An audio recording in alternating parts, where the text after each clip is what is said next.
السلام عليكم. اليوم إن شاء الله حلقتنا حلقة جديدة، وإن شاء الله حنتكلم فيها عن الطريقة اللي حنخلي بها نبات الفول يزهر بسرعة ونمنع تأخر ظهور الأزهار. فطبعا قبل بداية حلقتنا أتمنى تعمل اشتراك للقناة ولايك إذا عجبكم الفيديو وتشاهدوا معنا الحلقة للنهاية.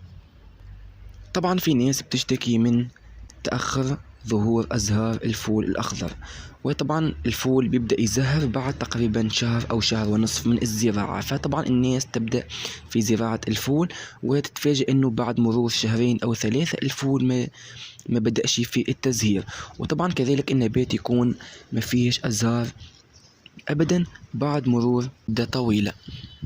فإن شاء الله اليوم حنتكلم عن الطرق اللي لازم تعملها حتى تخلي نبات الفول يزهر بسرعة.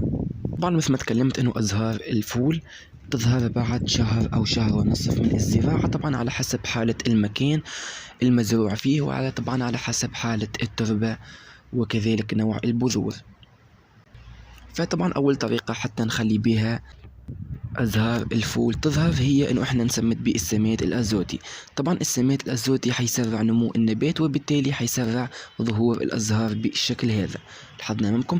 فطبعا لما النبات ينمو أو بعد ما ينمو النبات يعني بشهر مباشرة لازم يتم إعطاء دفعة للنبات بالسماد الأزوتي لطبعا تسريع النمو. طبعا لما نسرع النمو حيزيد أو النبات حيطلع أزهار بالشكل هذا لاحظنا أمامكم.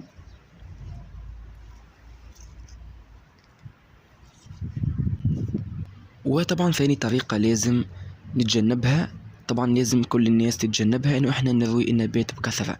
طبعا لو خففنا من الماء ان شاء الله النبات حيزهر بسرعة.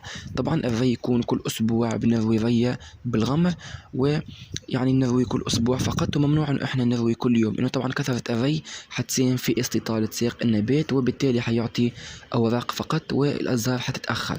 فحنحاول انه احنا نروي النبات فترات متباعدة طبعا حتى النبات يطلع أزهار بالشكل هذا، وطبعا حتى النبات ما يصبحش طويل وبالتالي ما يعطيش إنتاج أو مجموع زهري. وطبعا ثالث طريقة لازم نختار مكان تصل له أشعة الشمس، لأنه طبعا المكان اللي حتزرع فيه بدون شمس ممكن ما يعطيش الفول إنتاج أو ممكن النبات ما يقومش بإعطاء الأزهار. فهنحاول إن إحنا فطبعا لازم قبل الزراعة إنه إحنا نختار مكان تصل له أشعة الشمس، لأنه طبعا الشمس مهمة جدا جدا لتكوين أزهار الفول.